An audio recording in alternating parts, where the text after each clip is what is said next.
Hariom. Serial number 2795. દાને તપસી સૂર્યેવા વિજ્ઞાને વિનયે નયે વિસ્મયો નહીં કર્તવ્યો બહુરત્ના વસુંધરા. ચાણક્ય નીતિની અંદર કહે છે, દાને તપસી સૂર્યેવા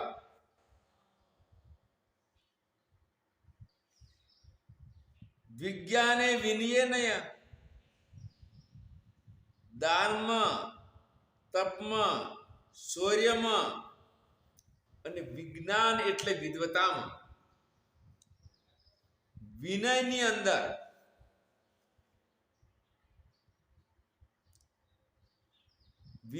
અંદર ને અત્યંત નીતિશાસ્ત્રની અંદર, નય એટલે નીતિશાસ્ત્રની અંદર વિસ્મય ક્યારે કરવો જોઈએ નહીં, એમાં આશ્ચર્ય કરવો જોઈએ નહીં, અને અહંકાર તો ક્યારે પણ ન કરવો. કારણ કે બહુરત્ના વસુંધરા, એકથી એક મહાન વિભૂતિઓ પૃથ્વી ઉપર ઉત્પન્ન થઈ અને ભવિષ્યમાં પણ થશે. જેમ કે રાવણને ગર્વ હતો કે મારા જેવો કોઈ બળવાન નથી,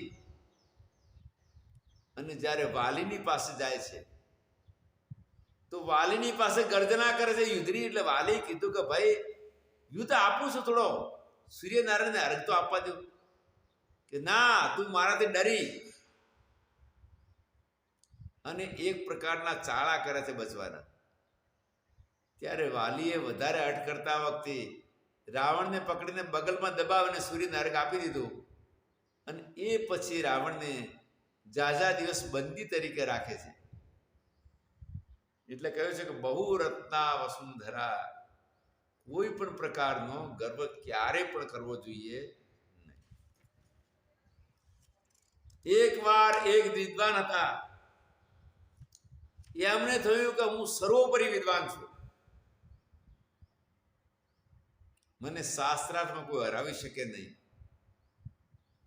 જ્યારે બીજા વિદ્વાન પાસે ગયા ત્યારે પોતે શાસ્ત્રાર્થમાં હારી ગયા. અને એમ આત્મપુરાણની અંદર બાલાકી બ્રાહ્મણ અને કાશીરાજનો સંવાદ આવે છે. બાલાકી બ્રાહ્મણ દિગ્વિજય કરતા કરતા કાશીરાજને ત્યાં આવે છે, ત્યારે કાશીરાજ આગળ શાસ્ત્રાર્થમાં પરાજિત થાય છે.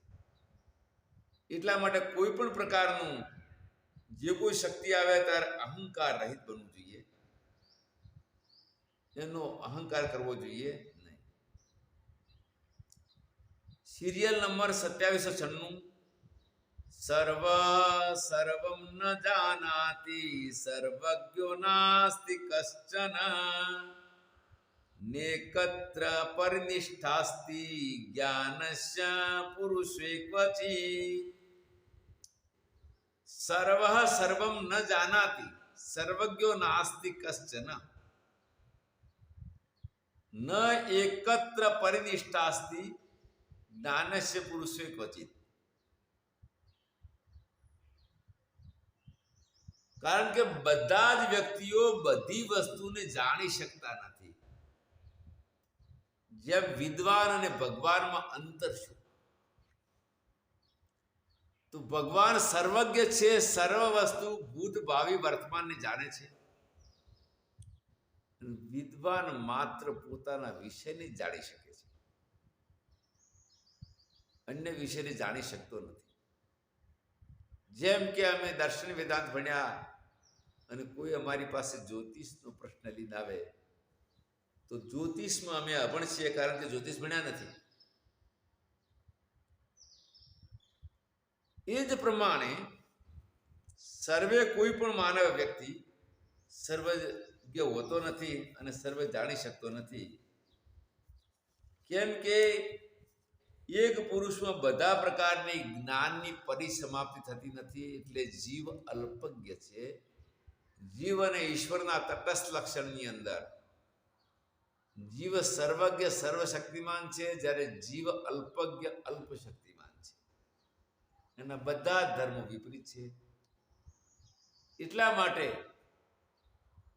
સર્વજ્ઞ પરમાત્માની બરાબરીમાં માયા વિશિષ્ટ ચૈતન્ય સર્વજ્ઞ પરમાત્માની બરાબરીમાં અવિદ્યા વિશિષ્ટ ચૈતન્ય જીવ વ્યવહારિક સત્તાની વ્યતિરિક ભાવની અંદર ક્યારે પણ ભગવાનની બરાબરી કરી શકે નહીં.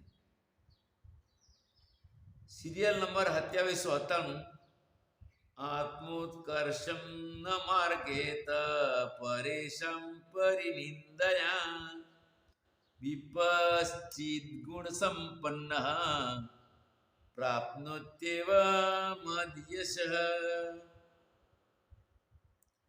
આત્મોકર્ષમ ન માર્ગેત એટલે મહાભારતના શાંતિ વર્મા કહે છે કે બીજાઓની નિંદા કરીને પોતાનો ઉત્કર્ષ એની ઈચ્છા ક્યારેય પણ કરવી નહીં. બીજાઓની નિંદા કરીને પોતાનો ઉત્કર્ષ ક્યારે કરવી નહીં. કેમ કે ગુણવાન અને બુદ્ધિમાન પુરુષ પોતે જ મહાન યશને પામી લે છે. પોતાના સત્કાર્યની અનિચ્છાએ પણ કીર્તિ ફેલાઈ જાય છે. એના માટે પ્રયત્ન કરવો પડતો નથી. અને ક્યારે પણ પોતાની કીર્તિ વધેલી ઈચ્છા પણ મોક્ષમાં બાધક છે. પ્રતિષ્ઠા સુકરી વિષ્ઠા મોક્ષ માર્ગ અવરોધિકા. પ્રતિષ્ઠા એક એટલે સુર એટલે ભૂંડ. ભૂંડ વિષ્ઠાને ખાય છે. એની વિષ્ઠા તો અત્યંત ખરાબ છે. એટલે આ પ્રકારની અંતઃકરણ પ્રતિષ્ઠાની ભાવના ઊભી થાય તો એ ખરેખર ત્યાગ કરવો જોઈએ. એક પણ નવા જન્મનું બીજ લે છે. એટલા માટે પોતાની પ્રતિષ્ઠા વધારવાનો પ્રયત્ન ક્યારે કરવો જોઈએ. માત્ર સત્કાર્ય પરાયણ રહેવું જોઈએ. અને સત્કાર્ય પરાયણ રહેવાથી પોતાના જીવંત કાળમાં અથવા પોતાના શરીર પછી પણ એ કાર્ય દ્વારા એની પ્રતિષ્ઠા ખૂબ જ વધ્યા કરશે. એની પ્રતિષ્ઠા માટે બીજાની નિંદા કરી, બીજાને નીચો દેખાડી અને વધારવાની કોશિશ કરવી જોઈએ નહીં. સિરિયલ નંબર 2800 શુચિ ભૂમિગતમ તોયમ શુચિર નારી પતિવ્રતા શુચિ ક્ષેમ કશે રાજા સંતોષી બ્રાહ્મણ શુચિ. શુચિ ભૂમિગતમ તોયમ એટલે ભૂમિ ઉપર પડેલો વરસાદનું પાણી પવિત્ર છે. પતિવ્રતા સ્ત્રી એ પણ પવિત્ર છે. રક્ષા કરવા વાળો રાજા, રાજાની જગ્યાએ આજે આપણા રાજપુરુષો અને પોલીસ અધિકારીઓ, મિલિટરી અધિકારી જે રક્ષાનું કાર્ય કરે છે એ રક્ષા કરનારા પણ પવિત્ર છે. અને સાથે સાથે સંતોષી બ્રાહ્મણ,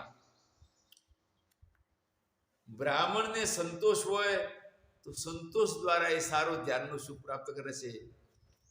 એ સંતોષી બ્રાહ્મણ છે એ પણ પવિત્ર છે. આ ચારેયને પવિત્રતા અલગ અલગ પ્રકારે કહી છે. સિરિયલ નંબર 2802 પંચતંત્રમાં કહે છે અમૃતમ શરીરે વનીર અમૃતમ પ્રિય દર્શનમ અમૃતમ રાજ સન્માનમ અમૃતમ ક્ષીર ભોજનમ. અમૃતમ શિશિર વહની એટલે શિયાળાની અંદર અગ્નિ અમૃત જેવો લાગે છે. અને ઘણી વખત તાપવા માટે બધા ભેગા થઈ અગ્નિની ચારો બાજુ બેસતા હોય છે.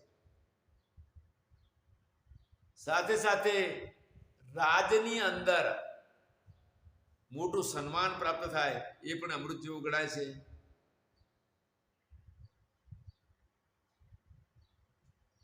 રાજની અંદર સન્માન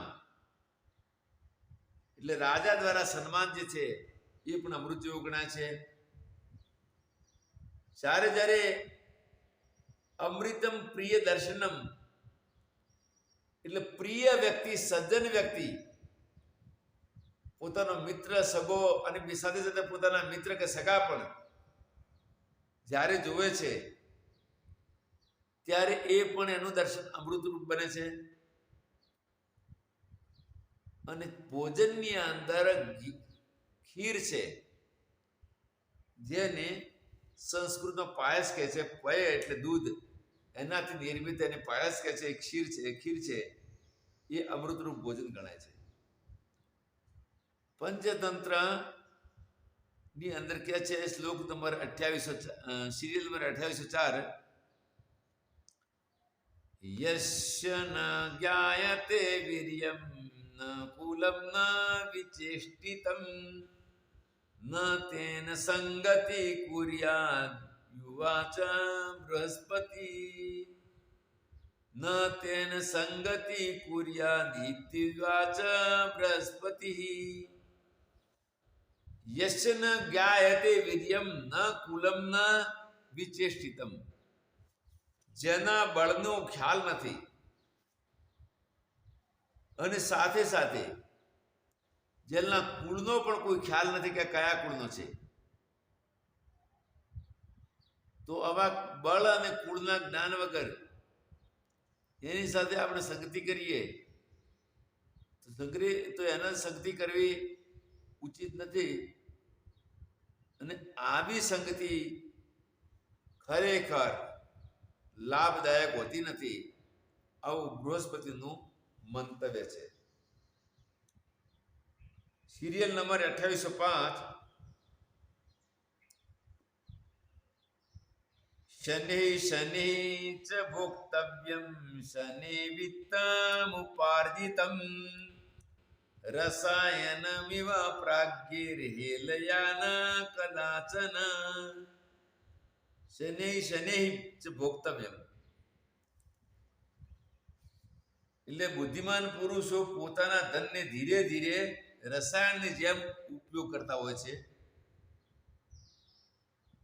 એનો એકદમ નહીં. એકદમ કદાચ કોઈ ઉપયોગ કરી દે અને ફરીથી કદાચ ધનની અચાનક જરૂર પડે તો પછી પોતાના કાર્યમાં અવરોધ પેદા થાય. એટલા માટે શનિ ધીમે ધીમે આવશ્યકતા અનુસાર ધનનો ઉભો કરવો જોઈએ. સિરિયલ નંબર 2806, અયશ પ્રાપ્યતે સત્સુ તેન ચાપ ગતિર્ભવે સર્ગાશ્ચ ભ્રશ્યતે યેન તત્કર્મ ન સમાચરે. અયશ પ્રાપ્યતે સત્સુ એટલે કોઈ દિવસ એની જે અમુક જગ્યાએ એને પૂરેપૂરો યશ ન મળે અથવા જે કાર્ય સજ્જનો કરવામાં અપયશ થાય, અંતમાં દુર્ગતિ થાય અને સ્વર્ગથી પણ ભ્રષ્ટ થવું તેવું કર્મ ન કરે.